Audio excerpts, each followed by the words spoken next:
పుట్టినట్టు నా కొరకు ఆ చూకి అందలేదు ఇంతవరకు వచ్చింది గాని ఈడు ఒంటి వరకు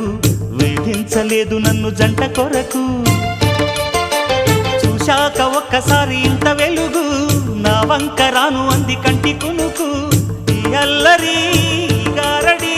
నీ లీల అనుకోనా నీ పేరు ప్రేమ అవునా ఇవాళే నిన్ను పోల్చుకుందా